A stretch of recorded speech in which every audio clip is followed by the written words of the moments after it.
What's up, y'all? Hey, happy Monday, or at least as happy as any Monday can possibly be. Hope everyone had a safe and pleasant weekend. I apologize for not being able to be in person today, but unfortunately, my car decided to just didn't want to go into work today, or yesterday, or for now, pretty much any other day. So I get to get that fixed. But regardless, we got this. We got the internet. We're here. We're going to be talking about sensation and perception. Thank you all. As far as the exam went, it went much more smoothly than I honestly had expected it to. In the event that you missed it for one reason or another, whether that be for an established excuse or for reasons otherwise, I'm currently working on partial credit alternatives that will not quite make up the entire exam, but will be considerably better than a zero. If you gave me an established excuse, I'm going to be scheduling for when you'll be able to make up that exam later. But again, if you have issues or anything like that, please just email me. A couple of reminders as far as today's starting off with a new chapter. A few things to keep in mind. For one, new quiz that's going to be due on Sunday. We did not have a quiz due this Sunday because we had an exam beforehand. So that is one thing to keep in mind. Also, we are still doing the free write thing on Wednesdays and Fridays. Y'all have done a stellar job of keeping up with those, but again, the goal of those free writes is to get you to check Canvas at least once on Wednesday and Friday, so please make sure to come back here on this coming Wednesday. Also, PRP, please make sure that you have access to your PRP account.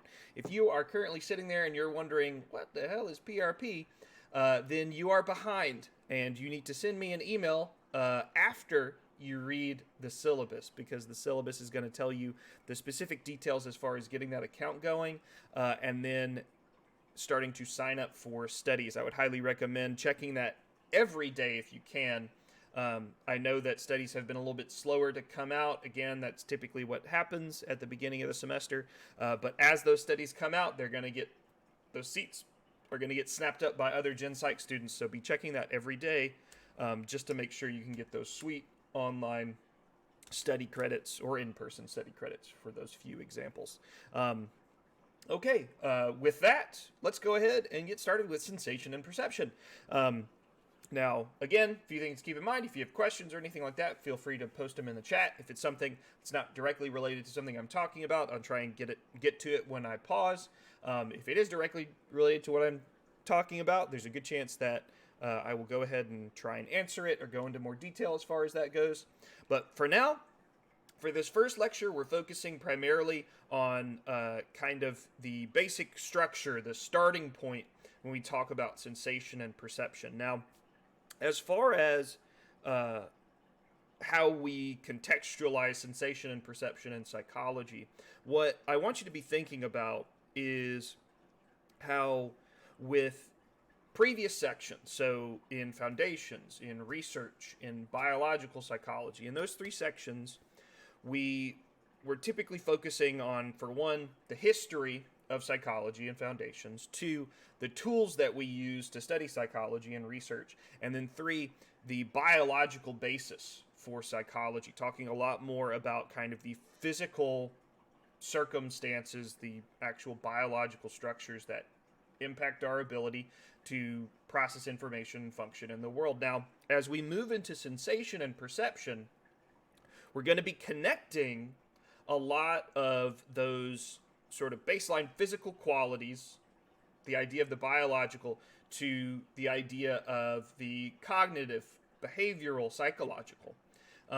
Because, again, the reason this is called sensation and perception is because these are not synonyms for each other. They are two distinct concepts that are important to understand when we talk about our ability to actually experience the world around us. Because, again, in terms of understanding sort of the basics of a lot of these concepts, the the ideas that we're going to talk about in sensation and perception are going to extend into every other section we talk about. Same with research, same with foundations, same with biological psychology. I typically split this course into thirds, and sensation and perception would be kind of the capstone of this sort of basic, the bits of psychology, and then moving on into more current work and the particulars. But again, this idea being that we're focusing on sensation and perception as two separate things that are grounded not only in the biological and sort of physical world, but also in more abstractions, kind of our personal perceptual world. All right, for sensation, these are your senses. These are all of the different things that allow you to actually determine what's going around you, and in some cases within you. And this is not just those five senses that we talk about in terms of seeing, hearing, tasting, touching, or smelling. We also have sensory information that involves balance, body position, movement, pain, temperature. All of these different bits of sensory information are things that we use in order to function in the world. Okay, seems pretty straightforward as far as that goes. Now, I'm going to be using sort of a robot analogy a lot when I talk about this distinction between sensation and perception. For one, because we're talking about, at just a really basic level, the sensory apparatus that you have. So again, this idea that we have eyes, ears, nose, tongue, mouth. We have, we'll talk about it a little bit more, but we have sensory systems in our body that help us ambulate, that help us move and determine our body position. Again, all of these things being grounded in sort of these biological apparatus that we have. And these biological apparatus are limited. So this is what we talk about when I refer to what's called the absolute threshold. And this is essentially the upper lower limit of our ability to actually sense information. There are vibrations that are too low for our tympanic membrane to pick up. There are waves of light that are either too high or too low on the bandwidth for our eyes to detect.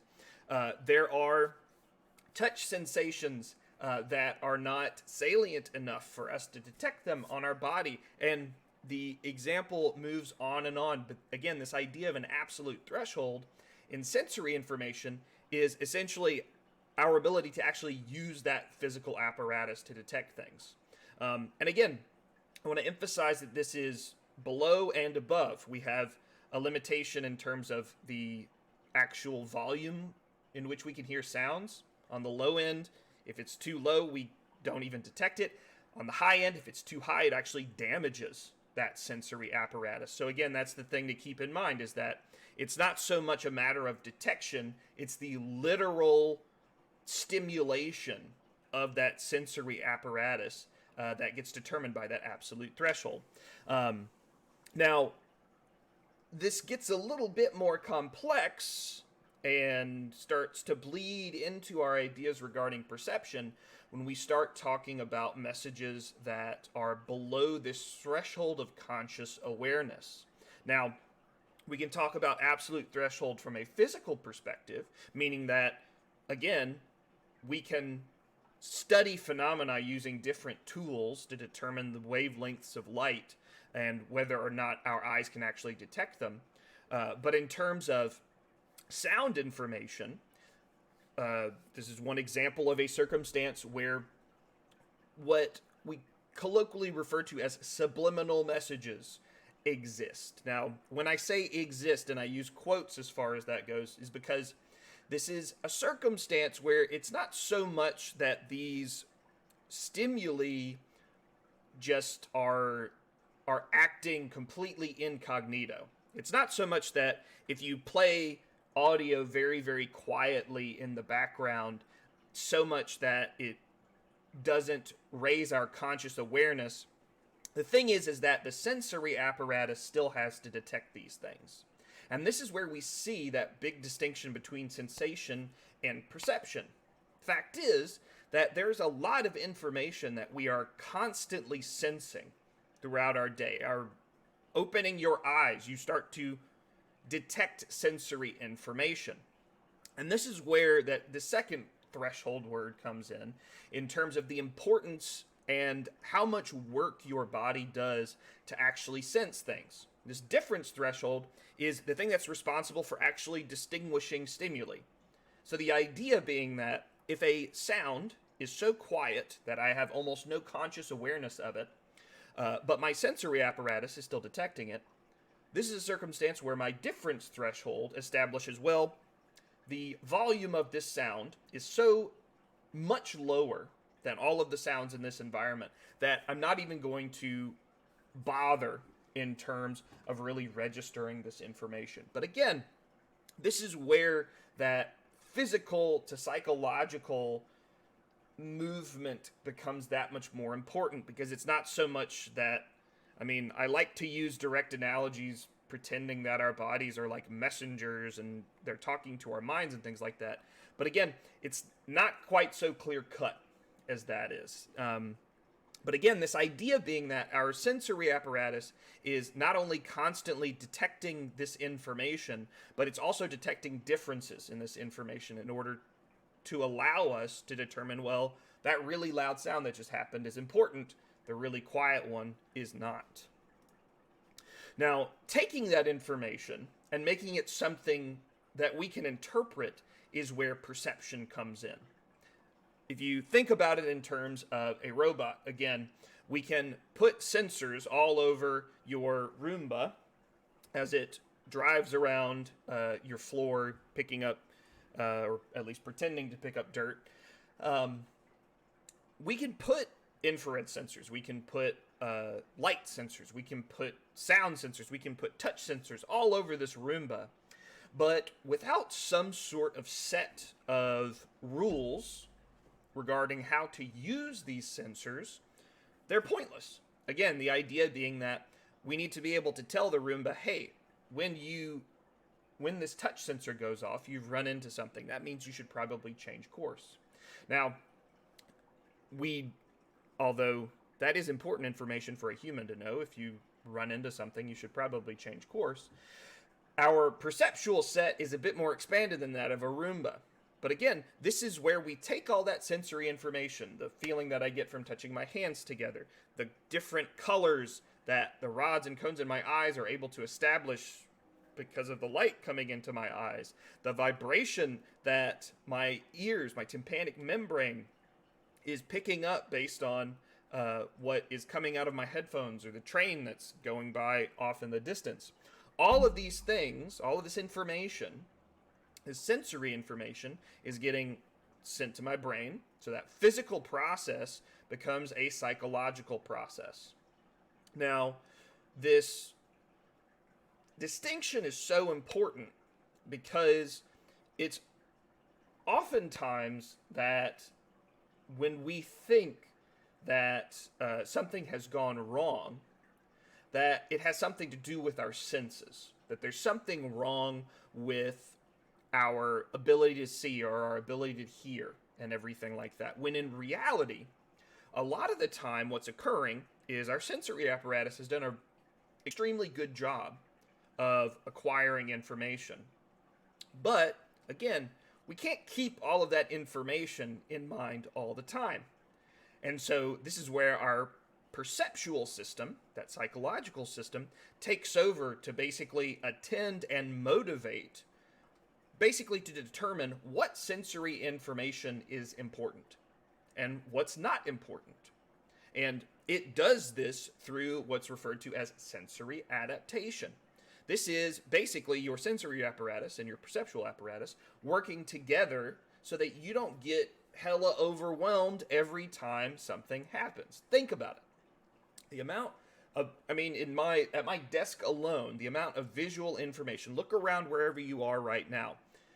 You might be in a place that has fairly barren walls, or, all sorts of different descriptions that we could come up with. But the thing is that there's a lot more information in that space than you might immediately assume. For those of you who might participate in meditation or do some sort of mindfulness exercise, if you've ever had to sit in a room in silence for 15 or 20 minutes, basically you'll see that there's a lot more visual information in that room. There's a lot more audio information.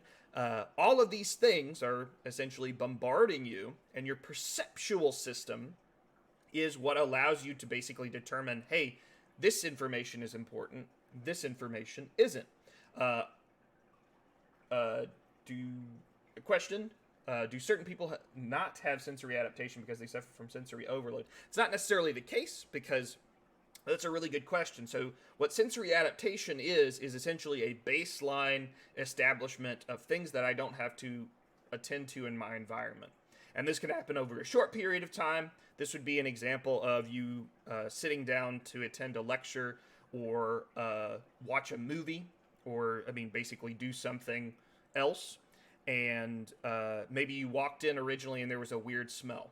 Well, sensory adaptation is what allows you, without that smell actually going away, to essentially ignore it. Again, it's this registration phase. So while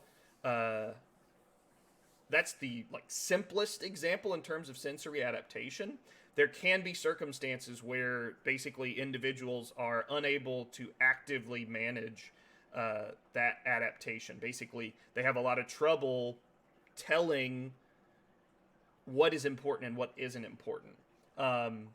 So I'm not quite directly answering your question. I guess the specific thing I want to emphasize is it's not so much that people don't have sensory adaptation, it's that their perceptual system is prioritizing things differently.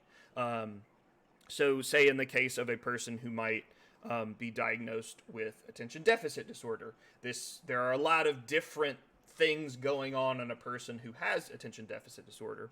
But one of the things that happens is essentially active perception seeking, essentially being unable to prioritize, or at least being less able to prioritize important information in the environment. But again, this is that sensory and that perceptual system working together. Because if everything was important, we wouldn't be able to function. We'd essentially be frozen with the amount of information that we needed to make decisions. That's a really good question. I love Lucy 909. And the sensory adaptation can happen in more intentional ways as well. If you think about your development as a human being, there's a good chance that as you got older, you started to maybe listen to more nuanced music, or maybe you noticed things more often. Now, beyond just this being a development of your physical apparatus, the ability for your eyes to see better, your ears to hear better, because babies just suck at all of that stuff. Beyond that, based purely on exposure to different stimuli, that perceptual system that I was talking about starts to adapt. Now, this example that I'm showing here, we have one square that is a slightly yellower hue of green, or I guess depending on the type of color that your brain is prioritizing, it could be a slightly or a less green, or sorry, a slightly more yellow of all of these squares. But again, this is an example of a color test, like a color hue test, basically, that we've seen individuals that over a period of time, if they're exposed to basically the task of having to distinguish colors more often than others, we found that basically you can get better. You can get better at distinguishing between different shades. This has gone so far as to extend into cultural differences influencing our perceptual system and that sensory adaptation. For one example, in several Slavic languages, there are essentially more words for the color blue. And what some psychologists studying perception have found is that individuals who learn this language as their first language do a very, very good job, above just statistical error and variation. They do a better job than many other people in distinguishing different blues. Now, again, this is because they literally, due to the linguistic features of their language, they probably engage with the idea, with the perceptual thing that is blue more often. And so, because of that, again, what we see is our sort of that active loop between the sensory and perceptual apparati. Basically, well, okay, I see green a lot more often than a lot of other colors, so my perceptual system is going to start trying to distinguish between those things over a long period of time.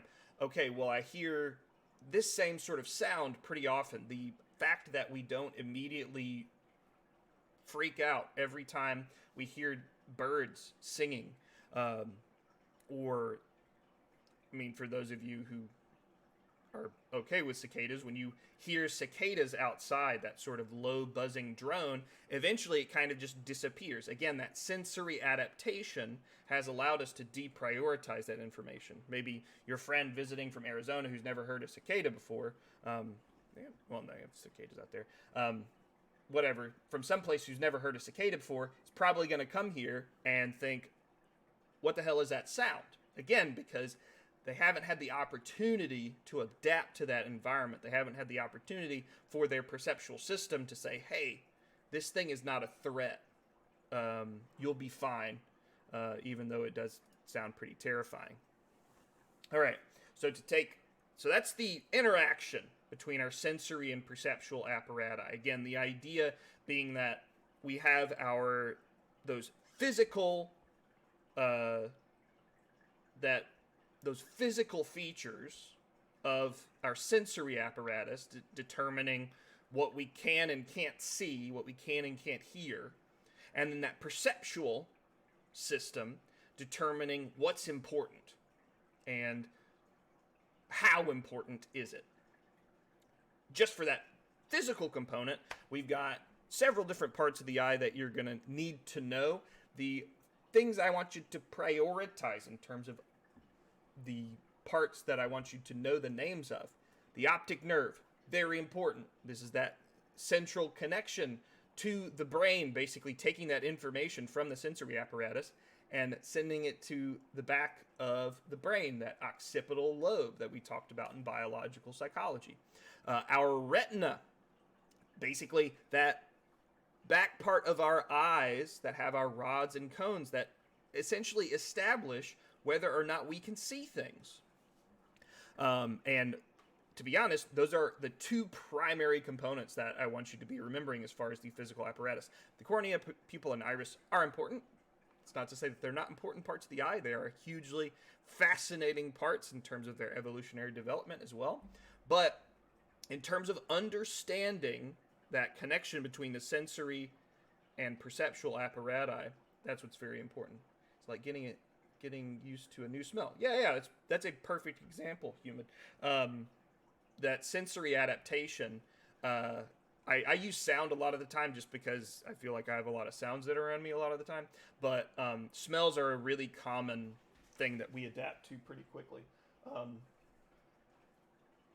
Basically, if you leave to go somewhere else and then come back to where you live, a lot of the time it's a little strange. Like, it seems like it almost smells differently. Well, it could be because you left something in the fridge, but most of the time that's because essentially your perceptual system has detuned to that environment. So you come back and, oh, this smells different, but it's not really that different. It's because you got to get used to that environment again where those smells can kind of die down. That's a really good question, though. You're doing great. Now, in terms of how our retina and fovea actually use the actual light, I mean, the photons of light as well as the waves of light. It's weird. That's physics, though, not psychology. How they actually use this information, again, is through the activation of those rods and cones. Now, the thing to keep in mind, again, is that we are still in that sensory apparatus when we're inside the eye.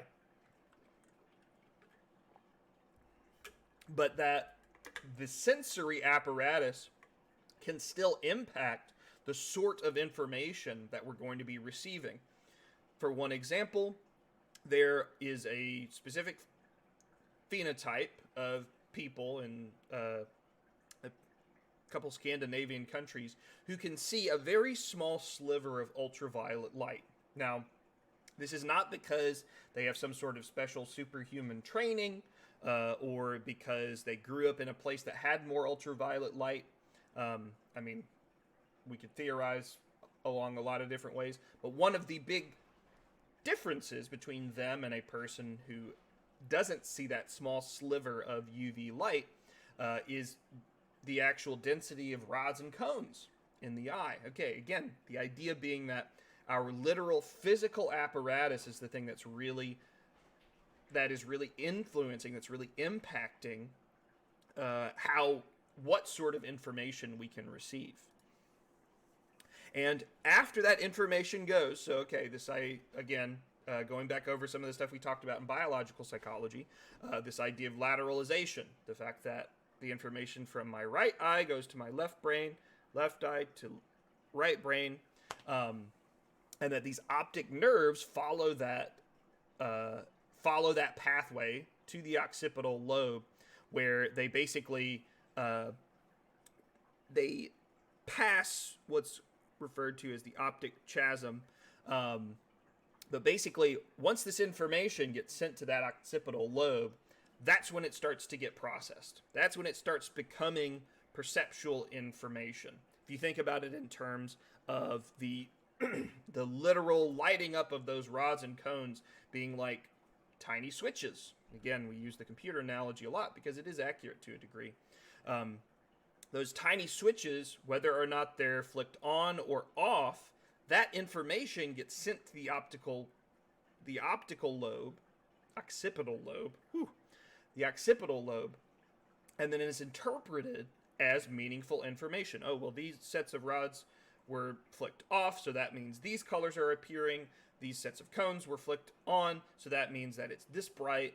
And all of that information is assembled by our occipital lobe, and then based on the sort of information that's sent to that occipital lobe, it gets transferred to other parts of our brain. Again, all of this is happening in the tiniest fractions of a second, but based on what I see, it gets sent it gets sent both ways, actually, the dorsal and the ventral pathway. Now, why I say it gets sent both ways is because information is getting processed differently based on which pathway it's taking from the occipital lobe. If it's taking that dorsal pathway, so if you think about it in terms of the dorsal fin on a dolphin, this is the where or how pathway. These are the different parts of the brain that are processing that visual information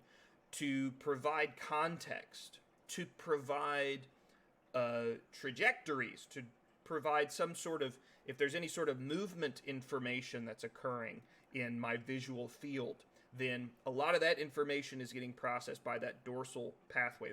We call it the where or how pathway. Now, again, this is an overgeneralization because we're just in a survey course, but that dorsal pathway, again, is important because it's giving us a context for our visual information. The ventral pathway is the what. That's what is this thing that I am actually looking at? Not just what is it doing or where is it doing it, but the question becomes, well, what is this thing? And interestingly enough, beyond the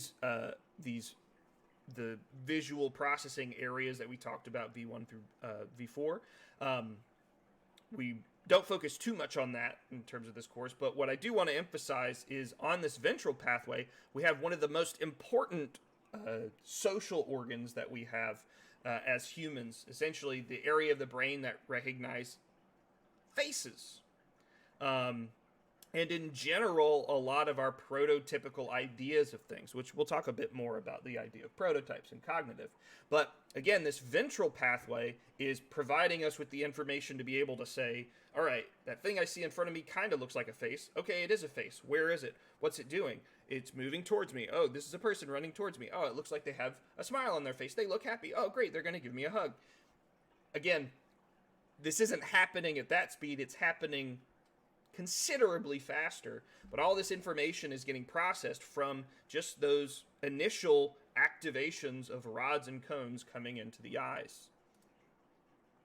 Now, the thing that for vision, and the reason I talk so much about vision in regard to this course, for one, it's one of the areas of the brain that we have a whole lobe that's committed to a massive amount of visual information, but it's also a thing that is misunderstood a lot in terms of its the sort of technical understanding of what sight or vision is. Now, I emphasize this because we talk about colors a lot. We use colors to describe different things, and they don't even necessarily have to be visual information. We refer to different colors being associated with different emotions, different concepts, often referred to as abstract things. The idea that we talk about cowards as being yellow, or when you're angry,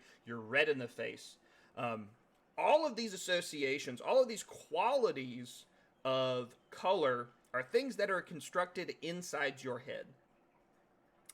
Now, what does that mean? Well, for one, the idea of red is something that exists entirely inside your head and is derived entirely from a wavelength. So, this is to say that if you imagine every single wavelength of light, so light bouncing off an object that you see as red, it's not a matter of there being some sort of redness about that object. The reason that object is red is because the frequency of that wavelength, it's on the higher, or the lower end in terms of the visible spectrum. But the idea, again, is that this idea that we have of red is entirely encapsulated in our perceptual system.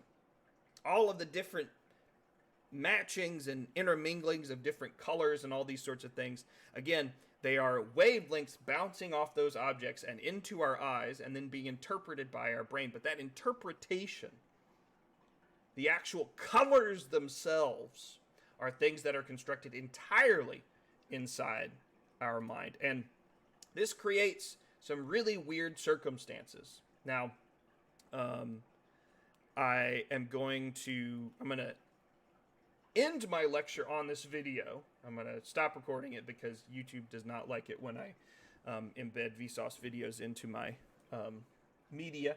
But I'm going to play this, and if y'all have questions as far as things go, otherwise it will be located on the playlist as well as the recording of this lecture. And I'm going to let Michael take it away, and then once he's done, I'll wrap up class.